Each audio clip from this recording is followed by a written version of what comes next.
नमस्कार। स्वागत करती हूँ आप सबका श्रीमद् वाल्मीकि रामायण अखंड पाठ में। आज का हमारा सर्ग है पंचचत्वारिंशः अर्थात 45वां सर्ग उत्तरकांड से। पिछले सर्ग में हमने एक बड़ी ही दुखद बात सुनी, एक लोकापवाद की चर्चा सुनी, जिसमें कुछ प्रजाजनों ने सीता के चरित्र पर सवाल उठाए थे क्योंकि वो रावण की लंका में रहकर आई थी।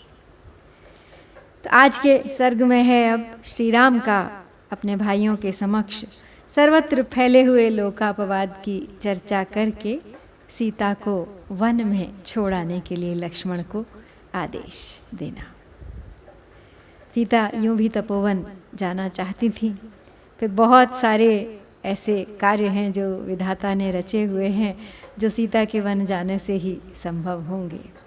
तो शायद श्री राम उसी को संभव करने के लिए सीता के वनवास की योजना बना रहे हैं।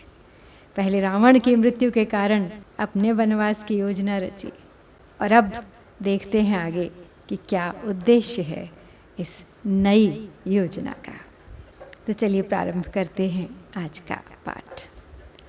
तेषां समुपविष्टानां सर्वेषां दीनचेतसाम् उवाच वाक्यं काकुत्स्थो मुखेन परिशुष्यता। सर्वे शृणन्तु भद्रं वो मा कुरुध्वं मनो अन्यथा। पौराणां मम सीतायां यादृशी वर्तते कथा। पौरापवादः सुमहांस्तथा जनपदस्य च वर्तते मयि बीभत्सा। सा मे मर्माणि कृन्तते। अहं किल कुले जात इक्ष्वाकूणां महात्मनां। सीतापि सत्कुले जाता जनकानां महात्मनां। जानासि त्वं यथा सौम्य दण्डके विजने वने। रावणेन हृता सीता स च विध्वंसितो मया। तो अब सब भाई बड़े दुखी मन से बैठे हुए थे। श्री राम ने बुला भेजा था उन्हें। उस समय श्री राम ने फिर सूखे मुंह से उनके सामने यह बात कह डाली, बंधुओं, तुम्हारा कल्याण हो, तुम सब लोग मेरी बात मानो, मेरी बात सुनो, मन को इधर उधर न ले जाओ। पूर्ववासियों के यहाँ मेरे और सीता के विषय में जैसी चर्चा चल रही है, मैं उसी को बता रहा हूँ। इस समय पूर्ववासियों और जनपद के लोगों में सीता के संबंध में महान अपवाद फैला हुआ है। मेरे प्रति भी उनका बड़ा घृणापूर्ण भाव है। उन सब की वह घृणा मेरे मर्मस्थल को विदीर्ण किए देती है।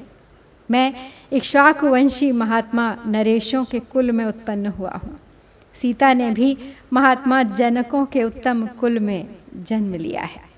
तो हे सौम्य लक्ष्मण, तुम तो यह जानते ही हो कि किस प्रकार रावण निर्जन दंडकारण्य से उन्हें हर कर ले गया था और मैंने उसका विध्वंस भी कर डाला। तत्र मे बुद्धिरुत्पन्ना जनकस्य सुतां प्रति। अत्रोषितामिमां सीतामानयेयं कथं पुरीं। प्रत्ययार्थं ततः सीता विवेश ज्वलनं तदा। प्रत्यक्षं तव सौमित्रे देवानां हव्यवाहनः। अपापां मैथिलीमाह वायुश्चाकाश गोचरः। चन्द्रादित्यौ च शंसेते सुराणां सन्निधौ पुरा।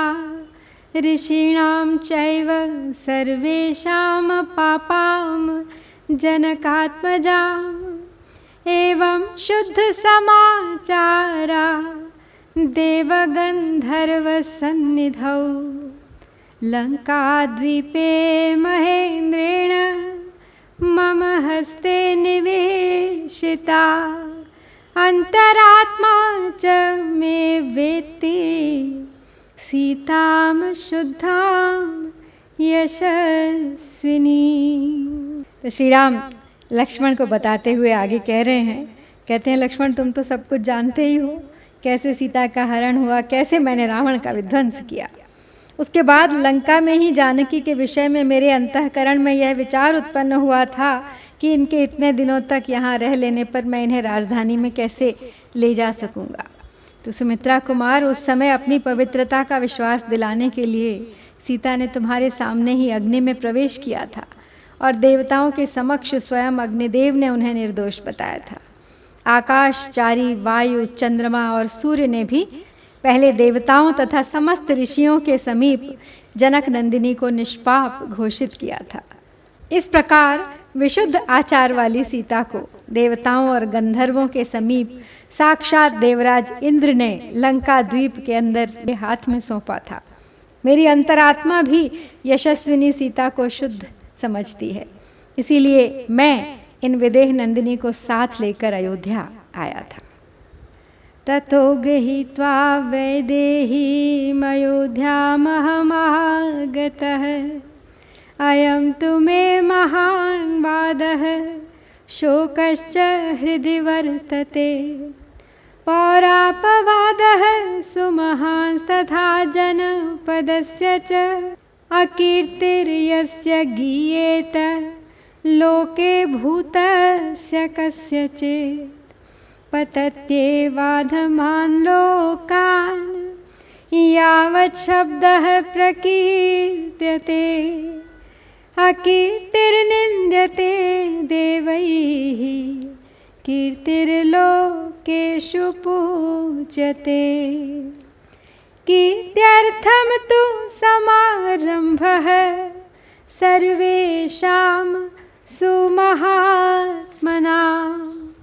अप्यहं जीवितं जह्यामि युष्मान् वा पुरुषर्षभाः अपवादभयाद् भीतः किं पुनर्जनकात्वजाम्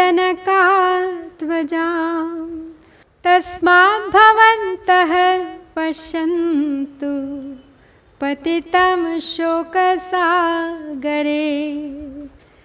तो श्री राम लक्ष्मण से आगे कहते हैं कि देखो, लेकिन अब ये महान अपवाद फैलने लगा है, पूर्ववासियों और जनपद के लोगों में मेरी बड़ी निंदा हो रही है, इसके लिए मेरे हृदय में बड़ा शोक है। जिस किसी भी प्राणी की अपकीर्ति लोक में सबकी चर्चा का विषय बन जाती है, वह अधम लोकों यानी नरकों में गिर जाता है और जब तक उस अपयश की चर्चा होती है तब तक वहीं पड़ा रहता है। तो देवगण लोकों में अपकीर्ति की निंदा और कीर्ति की प्रशंसा करते हैं। समस्त श्रेष्ठ महात्माओं का सारा शुभ आयोजन उत्तम कीर्ति की स्थापना के लिए ही होता है। तो हे नरश्रेष्ठ बंधुओं, मैं लोक निंदा के भय से अपने प्राणों को और तुम सबको भी त्याग सकता हूँ, फिर सीता को त्यागना कौन बड़ी बात है। अतः तुम लोग मेरी ओर देखो, मैं शोक के समुद्र में गिर गया हूँ। इससे बढ़कर कभी कोई दुख मुझे उठाना पड़ा हो, इसकी मुझे याद नहीं है।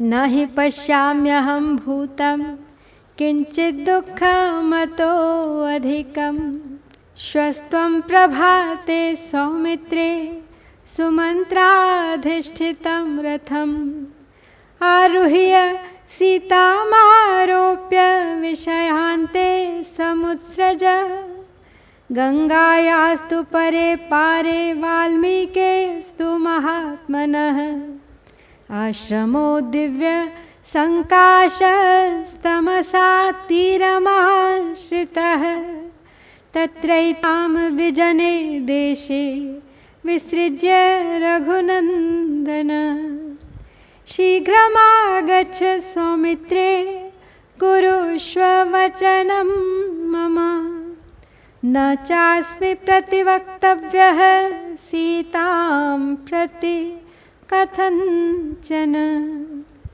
तस्मात् त्वं गच्छ सौमित्रे नात्र कार्या विचारणा अप्रीतिर्हि परा मह्यं त्वयैतत् प्रतिवारिते।